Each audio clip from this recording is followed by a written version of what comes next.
Bueno, vamos a explicar paso a paso lo fundamental, que creo que es lo que tenemos que tener todos claro. Las partes del motor de este año de Fórmula 1. Olvidémonos de que es un único motor, Sí. sino que el motor se llama unidad de potencia y tiene 6 componentes. Lo que es la cámara de combustión, que este año se llama IC... Sí, es el motor tradicional. Un motor V6 de 1600 tradicional.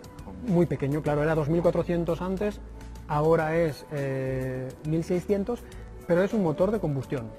Tenemos el KERS, el MGUK, que lo llaman este año, que es Exacto. el del año pasado. No se le quiere llamar ahora como antes, como se llamaba el KERS, para no confundirlo, pero esto sería lo más parecido al KERS anterior. Es un motor que está conectado al motor de explosión, al motor tradicional, y lo que hace es genera en las frenadas energía, la pasa a unas baterías y luego lo volverá a ayudar al motor a empujar. La gran diferencia, y esta sí que es mucho más grande, es que eran, no queremos liar a la gente, pero eran antes 400 kilojulios y ahora son 4000 kilojulios por vuelta.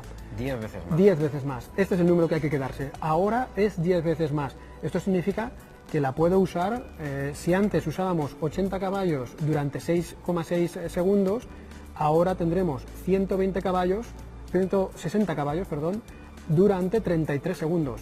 Lo cual Tú puedes jugar con esos segundos. puedes jugar, y si reduces los caballos, es decir, si en vez de 160 caballos queremos tener 80 como el año pasado, entonces tendríamos 66 segundos por vuelta. Podríamos estar toda la vuelta, cada vez que pisamos el acelerador a fondo, con el KERS puesto. Bueno, aparte del KERS, este año tendremos el MGUH, que digamos es una especie de KERS, pero térmico, ¿no? Que lo que hace es utilizar el calor que se desprende del Sí, turbo. realmente más que el calor, lo que hacemos es el exceso de velocidad que tenga el turbo, lo recuperamos con un generador que recoge toda esa energía para que el turbo no se acelere y carga las baterías. Y luego nos ayudará a acelerar el turbo. No tiene ninguna complicación más. Mi pregunta, si el año pasado Vettel tenía un problema, decía ¡pam! Le decían apaga el KERS y perdía 2 décimas. No pasaba nada porque tenía mucha diferencia aerodinámica de rendimiento en el coche. Si este año tú tienes que apagar el KERS de este año, ¿qué ocurriría? Bueno, el problema está, como ahora hay muchas más cosas, quizás no tengas que apagarlo todo.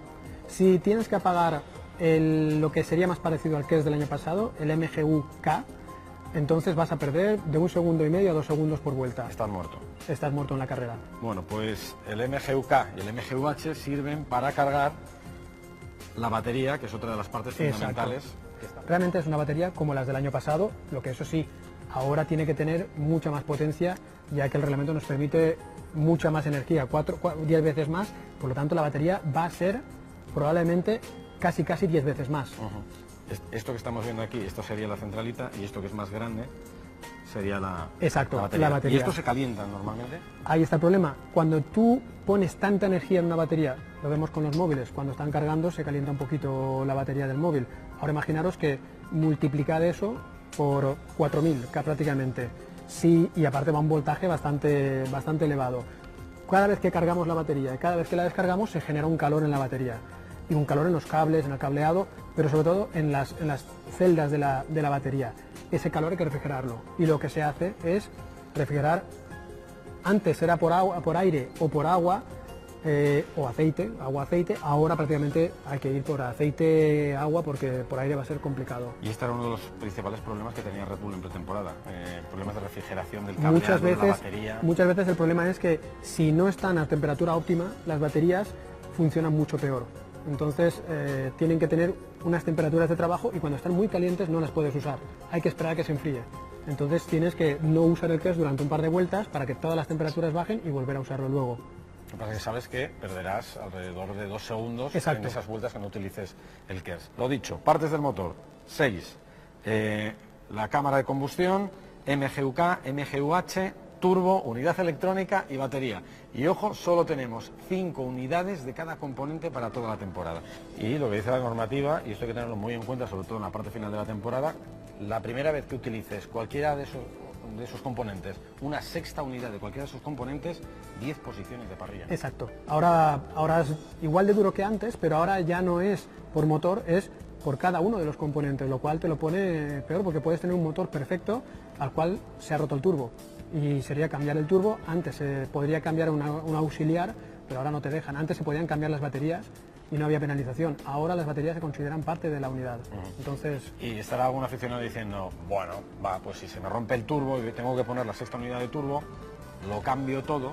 esto es lo que, para evitar, han empezado a hacer las acumulativas.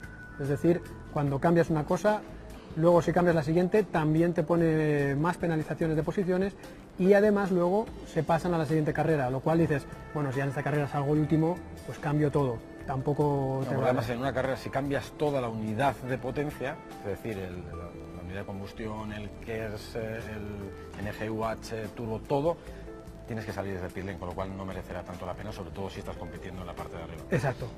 Bueno, he dicho todo esto, la pregunta del millón. ¿Cuántos coches, Tony, van a cruzar la línea de meta en Australia?